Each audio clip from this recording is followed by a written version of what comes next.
Essa é a história de Zane Marston, um renomado treinador de orcas no Pacific Horizons Marine Park. O vínculo inabalável que ele construiu com um animal que considerava tanto um amigo quanto um parceiro foi rompido num piscar de olhos, desencadeando uma tragédia que marcaria o parque para sempre. No dia 18 de julho de 2010, a manhã começou como qualquer outra em Santa Bárbara, Califórnia. O sol brilhava sobre o Pacific Horizons Marine Park, onde famílias se reuniam para assistir à aguardada apresentação das orcas. A plateia estava ansiosa pelo show, sem imaginar que testemunharia algo muito além do que estava programado. Número 1. O astro do espetáculo. Naquela tarde, Boros, a majestosa orca do Pacific Horizons Marine Park, estava pronto para encantar mais uma vez o público que lotava as arquibancadas. Com sua impressionante coloração preta e branca, músculos poderosos e uma presença imponente, ele era o grande destaque do parque. Seu tamanho gigantesco e seus movimentos harmoniosos faziam dele um verdadeiro símbolo da grandiosidade dos oceanos, mesmo vivendo em cativeiro. O público, composto por turistas e moradores locais, estava ansioso para assistir ao espetáculo que transformava Boros na principal atração do parque. Crianças apontavam empolgadas para o tanque, esperando vê-lo saltar, enquanto os pais se preparavam para registrar o momento com suas câmeras. Para muitos visitantes, ver uma orca de tão perto era uma experiência única e inesquecível. No entanto, por trás da ilusão de controle e da grandiosidade do espetáculo, havia algo que poucos percebiam. A administração do Pacific Horizons apresentava Boros como um animal dócil e bem treinado, mas a verdade era que o comportamento da orca nem sempre era previsível. Pequenos sinais de tensão vinham surgindo nos últimos meses, mas eram ignorados ou minimizados, pois Boros era a peça-chave do sucesso financeiro do parque. Fundado em 1992 por Robert Layton, o Pacific Horizons Marine Park surgiu com uma proposta inicial de educação e conservação marinha. O objetivo era aproximar o público da vida marinha e conscientizar as pessoas sobre a importância de proteger os oceanos. Nos primeiros anos, o parque se destacou por seus programas de resgate e reabilitação de animais feridos. Porém, à medida que os parques marinhos se tornaram cada vez mais populares, a competição aumentou. E o Pacific Horizons precisou expandir suas atrações para garantir seu lugar no mercado. Durante os anos 2000, o parque passou por uma grande reformulação, investindo em novos espetáculos e na construção de um tanque ainda maior para abrigar uma de suas aquisições mais valiosas: Boros. Com a chegada da imensa orca macho, o parque encontrou sua principal estrela. Boros foi promovido como o maior e mais impressionante cetáceo da costa oeste, um animal de quase 6,5 metros de comprimento e centenas de quilos, capaz de realizar saltos espetaculares e sincronizar seus movimentos perfeitamente com os comandos dos treinadores. Sua presença elevou a popularidade do Pacific Horizons a outro nível, atraindo milhares de visitantes e garantindo a venda de ingressos e souvenirs temáticos. O público via apenas a beleza e a grandiosidade do espetáculo, mas nos bastidores, nem tudo era tão perfeito quanto parecia. Boros carregava um passado difícil, e sinais de estresse eram visíveis para quem prestasse atenção. Ele havia sido capturado ainda jovem e levado para um mundo completamente diferente daquele ao qual pertencia.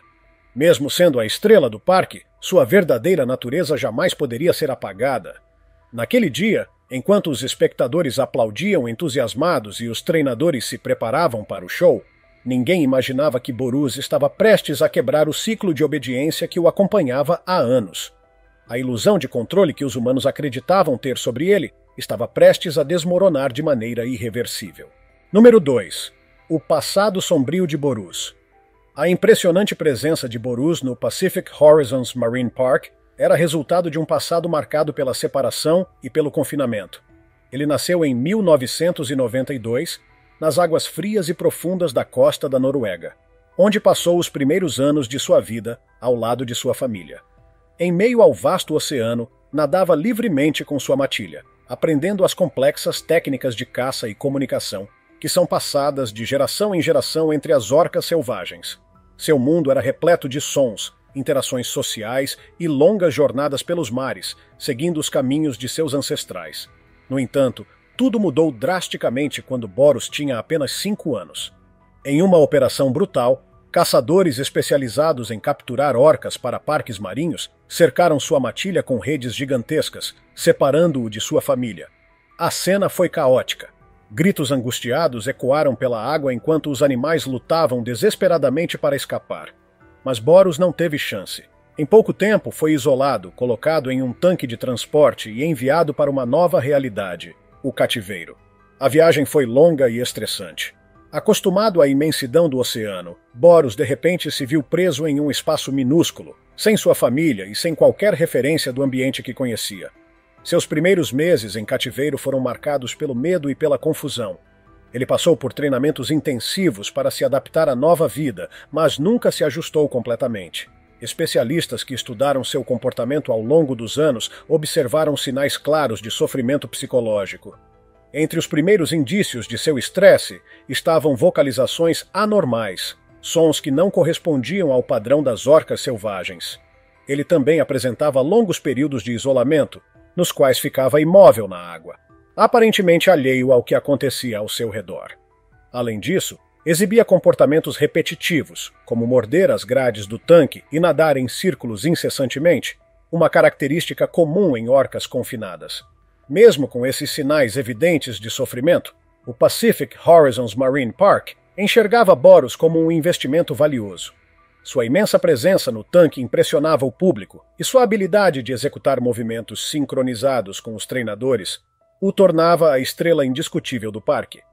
Para os visitantes, ele era a personificação da beleza e da inteligência marinha. Mas poucos percebiam que, sob a superfície, a orca escondia uma inquietação crescente. Número 3. O treinador e seu melhor amigo. No centro do sucesso do Pacific Horizons Marine Park estava Zane Marston, um homem cuja paixão pelos oceanos e pelos animais marinhos moldou toda a sua vida. Aos 35 anos, ele já havia dedicado décadas ao estudo e à convivência com as criaturas do mar, tornando-se não apenas um treinador experiente, mas também uma figura respeitada dentro do parque. Desde pequeno, Zane se sentia fascinado pela grandiosidade dos animais marinhos, passando horas observando os tanques e acompanhando os treinadores em seus trabalhos. Crescendo rodeado pelos bastidores do parque, sua conexão com aquele mundo era tão profunda que parecia inevitável que ele seguisse essa carreira. Zane não era apenas um funcionário dedicado, ele tinha uma relação pessoal com o Pacific Horizons. Seu tio, Robert Layton, era ninguém menos que o fundador do parque, e desde a infância, Zane nutria um forte senso de compromisso com a visão que seu tio havia estabelecido. Diferente de muitos treinadores que chegavam ao parque apenas em busca de uma carreira no entretenimento, Zane via seu trabalho como algo maior. Uma missão para promover a conscientização sobre a vida marinha e inspirar respeito por esses animais incríveis. Com o tempo, sua dedicação e habilidade se destacaram, e ele se tornou um dos principais treinadores do parque. Quando Boros chegou, foi Zane quem assumiu a responsabilidade de treinar a enorme orca e estabelecer uma conexão com ela. O vínculo que ele construiu com Boros não era apenas profissional. Zane realmente acreditava que havia desenvolvido uma relação de confiança e respeito com o animal. Para ele, Boros não era apenas uma atração do parque, mas sim um amigo, um parceiro com quem compartilhava momentos de profunda cumplicidade. Durante anos, essa parceria foi celebrada como um exemplo do sucesso do treinamento de orcas em cativeiro. Juntos, eles realizavam números impressionantes, sincronizando movimentos com uma precisão que encantava o público. Zane se sentia realizado ao ver Boros responder aos seus comandos com elegância e potência, e a cada show, ele reafirmava sua crença de que sua conexão com a orca era inquebrável. No entanto, ele não podia ignorar que algo estava mudando. Por volta de 2009, começaram a surgir sinais preocupantes no comportamento de Boros. A orca, antes disciplinada e previsível, começou a demonstrar sinais de agitação. Ele batia a cauda contra a água com força incomum, recusava-se a obedecer comandos em algumas ocasiões e vocalizava de maneira diferente. Pequenos detalhes que talvez passassem despercebidos para o público ou para a administração do parque, mas que para Zane eram alarmantes. Como alguém que conhecia Boros melhor do que qualquer outro treinador, Zane sabia que aquilo não era um capricho ou um comportamento passageiro. Ele percebeu que o animal estava frustrado, sobrecarregado pela rotina exaustiva dos shows diários e pela ausência de estímulos naturais. Convencido de que a melhor solução era reduzir a carga de trabalho de Boros e proporcionar mais atividades de enriquecimento, Zane levou suas preocupações à administração do parque. Porém, para os gestores do Pacific Horizons, o lucro falava mais alto. A Orca era a maior atração do parque, e diminuir suas apresentações significaria perder dinheiro. Os diretores rejeitaram os pedidos de Zane, garantindo que Boros estava bem e que não havia motivo para preocupações. Mesmo diante dos avisos claros, a administração se recusava a aceitar que a Orca poderia representar um risco crescente. Apesar da frustração, Zane não desistiu. Ele continuou investindo tempo e paciência na relação com Boros, convencido de que sua conexão com o animal poderia evitar qualquer situação perigosa. Ele acreditava, acima de tudo, que Boros confiava nele e que nunca o machucaria. Essa certeza o manteve em sua rotina diária, sempre disposto a entrar na água ao lado da Orca, sem saber que a tensão acumulada dentro de Boros estava prestes a explodir. Número 4. O dia fatídico. O sol brilhava intensamente naquela tarde de 18 de julho de 2010, refletindo nas águas cristalinas do tanque principal do Pacific Horizons Marine Park. O dia parecia perfeito para mais uma apresentação da estrela do parque, Boros, e ninguém na plateia poderia imaginar o que estava prestes a acontecer. Famílias se acomodavam nas arquibancadas, crianças riam animadas e os treinadores se preparavam nos bastidores.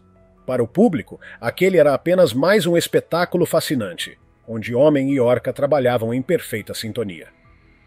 Boros entrou em cena com toda a imponência que lhe era característica. Seu enorme corpo preto e branco cortava a água em movimentos fluidos e elegantes. O público aplaudia entusiasmado enquanto ele realizava saltos impressionantes, criando ondas que molhavam as primeiras fileiras de espectadores. Zane Marsden, como sempre, estava na plataforma ao lado do tanque, comandando a apresentação com precisão e confiança. Ele conhecia cada gesto de Boros e sabia como guiá-lo para garantir que tudo corresse como planejado. Tudo parecia sob controle. Boros executava os truques com maestria, respondendo aos comandos de Zane com a precisão de sempre. O treinador sorria, satisfeito com o desempenho do animal, enquanto os aplausos ecoavam pelo parque. A apresentação chegava ao seu momento mais esperado, o grande finale. Esse era o número mais emocionante do show, aquele que simbolizava o vínculo especial entre Zane e Boros. O plano era simples, mas deslumbrante. Zane entraria na água e nadaria ao lado da orca, realizando um número sincronizado para demonstrar a harmonia entre homem e animal. Então, num momento coreografado com perfeição, Boros executaria um grande salto enquanto Zane se posicionaria abaixo dele, criando uma cena espetacular de pura confiança e sincronia. Com um mergulho suave, Zane deslizou para dentro da água, movendo-se com fluidez ao lado de Boros. Durante os primeiros segundos, tudo parecia normal. A orca nadava ao seu lado, como já havia feito incontáveis vezes antes. Mas, de repente, algo mudou. Boros fez um movimento inesperado, desviando do percurso ensaiado. Sua natação, que antes era fluida e previsível, tornou-se abrupta, quase desordenada. Zane percebeu a mudança imediatamente e tentou reagir. Ele estendeu o braço, dando um comando sutil para redirecionar a atenção da orca, mas Boros não respondeu. Pelo contrário, ele começou a nadar em círculos, sua cauda cortando a água com força, gerando um redemoinho ao seu redor. Foi nesse momento que o público notou que algo não estava certo. Algumas pessoas começaram a cochichar, questionando se aquilo fazia parte do show ou se havia um problema. Mas antes que qualquer dúvida pudesse ser respondida, Boros agiu. Num movimento brutal e inesperado, a orca girou rapidamente e avançou contra Zane. Seu imenso corpo, que antes se movia com suavidade e controle, agora era um turbilhão de força e agressividade. Sem qualquer aviso, Boros cravou seus poderosos dentes no torso de Zane e o puxou violentamente para o fundo do tanque. O choque na plateia foi instantâneo. Um silêncio tomou conta do local por um segundo interminável, antes que gritos tomassem o ar. Pais agarraram seus filhos, sem saber se o que estavam vendo era parte do espetáculo ou um terrível acidente. Algumas crianças choravam, enquanto os adultos olhavam, horrorizados, para a cena que se desenrolava diante deles. Dentro da água, Zane lutava desesperadamente. Ele tentava se soltar, usando toda a sua força para escapar do aperto implacável de Boros, mas a orca não cedia. Seu corpo era sacudido como o de uma presa indefesa, e a cada segundo que passava, ele era arrastado mais fundo no tanque. Os treinadores na plataforma entraram em ação imediatamente. Eles gritavam comandos na tentativa de fazer Boros liberar Zain, mas a orca parecia não ouvir. Em um ato desesperado, começaram a jogar peixes e boias na água, esperando distraí-lo. Nada funcionava. Boros estava consumido por uma explosão de energia incontrolável. Durante quase 2 minutos, o ataque continuou. O tanque, que antes era um cenário de espetáculo e harmonia, agora era um campo de terror. A água se agitava violentamente enquanto Boros sacudia o corpo de Zain, atingindo as laterais do tanque com uma força assustadora. O público assistia paralisado pelo horror, incapaz de desviar o olhar da tragédia que se desenrolava diante deles. Então, sem aviso, Boros finalmente soltou seu treinador. O corpo de Zain emergiu, sem vida, flutuando na superfície da água. A plateia assistiu, incrédula, enquanto mergulhadores saltavam no tanque para resgatar o que restava do homem que, até instantes antes, era visto como o grande domador da orca. O caos tomou conta do parque. Pessoas gritavam. Algumas tentavam sair apressadamente, enquanto outras ainda estavam congeladas pelo choque do que haviam presenciado. Os treinadores conseguiram puxar Zain para fora da água, mas ao colocá-lo na beira do tanque, ficou claro que a gravidade dos ferimentos era extrema. A equipe médica correu para tentar reanimá-lo, realizando compressões torácicas na tentativa de trazer de volta qualquer sinal de vida. Mas o estrago já havia sido feito. Zain Marston, o homem que acreditava ter um vínculo inquebrável com Borus, não resistiu aos ferimentos. Seu corpo apresentava múltiplas fraturas, um pulmão perfurado e uma hemorragia interna devastadora. Ali, diante de uma plateia atônita e de seus colegas desesperados, foi declarado que ele não havia sobrevivido. O parque, que até aquele momento vibrava com a alegria de mais um espetáculo, mergulhou em um silêncio sepulcral. A tragédia havia sido selada, e Pacific Horizons nunca mais seria o mesmo. Número 5. As consequências de uma tragédia.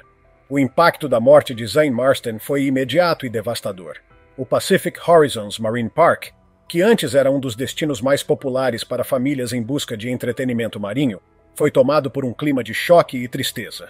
Funcionários, treinadores e visitantes tentavam processar o que haviam acabado de testemunhar. O parque, que havia construído sua reputação com base na ideia de uma interação harmoniosa entre humanos e orcas, agora enfrentava duras críticas e uma tempestade de acusações. Os noticiários foram rápidos em divulgar o ocorrido. Em poucas horas, a tragédia já estava estampada em jornais e portais de notícias em todo o mundo. Imagens dos momentos de pânico e relatos angustiantes de espectadores que presenciaram o ataque foram amplamente compartilhados. O público, que por tanto tempo havia se maravilhado com os espetáculos de Borus, agora se perguntava como algo assim poderia ter acontecido. A pergunta que ecoava entre todos era a mesma. Essa tragédia poderia ter sido evitada? Críticos e especialistas em vida marinha logo começaram a se manifestar. Muitos apontaram que o comportamento de Boros já demonstrava sinais de alerta há meses, talvez até anos. Veterinários e pesquisadores já haviam alertado para os impactos psicológicos e físicos que o confinamento causava em grandes cetáceos, especialmente em orcas, que são animais extremamente sociais e inteligentes. Relatórios indicavam que Boros apresentava sinais claros de estresse e frustração, mas, mesmo assim, ele foi forçado a continuar se apresentando diariamente. Organizações de defesa dos direitos dos animais usaram o incidente para reforçar sua campanha contra a manutenção de orcas em cativeiro. Protestos começaram a surgir em frente ao Pacific Horizons Marine Park. Manifestantes seguravam cartazes exigindo justiça para Zain e liberdade para Boros, argumentando que esse tipo de tragédia era inevitável quando se tentava domesticar animais selvagens e usá-los para entretenimento humano. Enquanto isso, a família de Zain Marston entrava com um processo judicial contra o parque. Eles alegavam negligência e expuseram documentos internos que mostravam que as preocupações de Zain com o comportamento de Boros haviam sido ignoradas pela administração. Treinadores haviam alertado sobre mudanças no temperamento da orca, mas seus apelos foram descartados em nome da bilheteria e da manutenção do espetáculo. A pressão pública sobre o Pacific Horizons se intensificou. Grandes patrocinadores começaram a retirar seu apoio, e as vendas de ingressos despencaram. O parque tentou emitir comunicados defendendo seus protocolos de segurança e alegando que a tragédia havia sido um incidente isolado. Mas essas declarações foram recebidas com ceticismo. A opinião pública já havia mudado, e a reputação do parque estava irremediavelmente manchada. Menos de um ano após a morte de Zane, o Pacific Horizons Marine Park fechou suas portas para sempre. O parque, que por tantos anos se orgulhou de suas exibições e sua conexão com a vida marinha, não conseguiu se recuperar do golpe. Os tanques foram esvaziados, as instalações foram desativadas, e os funcionários, muitos deles ainda traumatizados pelo ocorrido, tiveram que buscar novos rumos. O destino de Boros também foi amplamente debatido. Para muitos, ele deveria ser libertado no oceano, mas especialistas afirmaram que, após tantos anos em cativeiro, ele não teria condições de sobreviver na natureza. No fim, foi tomada a decisão de transferi-lo para um santuário marinho na Islândia, onde ele poderia viver em um ambiente mais próximo de seu habitat natural, sem ser forçado a se apresentar para o público. O incidente de Zane Marston não foi apenas uma tragédia pessoal. Ele teve um efeito duradouro na indústria de parques marinhos. Sua morte reacendeu debates sobre a ética da manutenção de orcas em cativeiro e reforçou a luta de ativistas que há anos alertavam para os perigos desse tipo de prática. Número 6. O impacto na indústria. A tragédia envolvendo Zane Marston e Boros não apenas marcou o fim do Pacific Horizons Marine Park, mas também reacendeu um intenso debate global sobre a ética da manutenção de orcas em cativeiro. O incidente não foi visto como um caso isolado, mas como mais um capítulo sombrio na história das interações entre humanos e cetáceos mantidos para fins de entretenimento. Especialistas em vida marinha, ambientalistas e defensores dos direitos dos animais usaram a morte de Zane como um alerta contundente para os perigos de manter esses gigantescos predadores marinhos em ambientes artificiais. Pesquisadores já haviam alertado há anos que o confinamento extremo das orcas resultava em altos níveis de estresse, agressividade imprevisível e comportamentos perigosos tanto para os animais quanto para os treinadores. Agora, esses avisos se tornavam impossíveis de ignorar. A repercussão foi imediata. Redes de televisão e documentários começaram a explorar o tema com mais profundidade, entrevistando especialistas e ex-treinadores que haviam trabalhado com orcas em cativeiro. Veterinários e biólogos marinhos explicavam como a falta de espaço, o isolamento de suas famílias e a rotina forçada de performances contribuíam para o sofrimento psicológico desses animais. As imagens do ataque de Boros a Zane circularam amplamente na mídia, deixando o público chocado e revoltado. Protestos contra a exploração de orcas ganharam força em várias partes do mundo. Em cidades como Los Angeles, Seattle e Miami, manifestantes se reuniram em frente a parques marinhos, exigindo o fim imediato dos espetáculos com orcas. O público começou a questionar se realmente valia a pena pagar para ver esses animais realizando truques, sabendo dos abusos e do sofrimento que estavam por trás das cortinas. A pressão social e política foi tão intensa que impactou diretamente o setor de parques aquáticos. Governos começaram a revisar as regulamentações sobre a manutenção de orcas em cativeiro, e várias instituições científicas reforçaram seus apelos para que essa prática fosse encerrada. Algumas legislações passaram a proibir a captura e a reprodução de orcas em cativeiro, reconhecendo os danos psicológicos e físicos causados a esses animais. Ao longo dos anos seguintes, diversas empresas começaram a se distanciar da indústria de espetáculos marinhos. Patrocinadores e investidores retiraram seu apoio de parques que continuavam explorando orcas para entretenimento, forçando essas empresas a repensarem seus modelos de negócios. O fechamento do Pacific Horizons foi apenas o primeiro de uma série de colapsos nesse setor, servindo de exemplo para outros parques que enfrentavam situações semelhantes. A história de Zane e Boros também impactou diretamente o destino de outras orcas que viviam em cativeiro. A transferência de Boros para um santuário na Islândia foi um marco, pois mostrou que havia alternativas para esses animais além dos shows e dos tanques apertados. Esse caso impulsionou o movimento global em favor da reabilitação e da criação de refúgios marinhos, onde orcas resgatadas poderiam viver com mais liberdade e em um ambiente que se assemelhava mais ao seu habitat natural. Com o passar dos anos, os efeitos dessa tragédia se tornaram ainda mais evidentes. Parques que antes se orgulhavam de suas exibições com orcas passaram a enfrentar uma drástica queda no número de visitantes. Muitos deles foram obrigados a reformular suas atrações, reduzindo o uso de animais selvagens e investindo em experiências educativas mais éticas. A história de Zane Marston e Boros serviu como um divisor de águas na forma como o mundo via a relação entre humanos e orcas em cativeiro. Mais do que um simples acidente, sua morte expôs a dura realidade dessa indústria e fez com que milhares de pessoas repensassem o impacto que o entretenimento marinho tem sobre esses magníficos animais. Entretanto, essa não foi a última vez que um treinador pagou o preço por essa relação desequilibrada entre homem e natureza. Outras histórias trágicas ainda aconteceriam, reforçando que, por mais que tentemos domesticar essas criaturas, seus instintos selvagens nunca podem ser ignorados.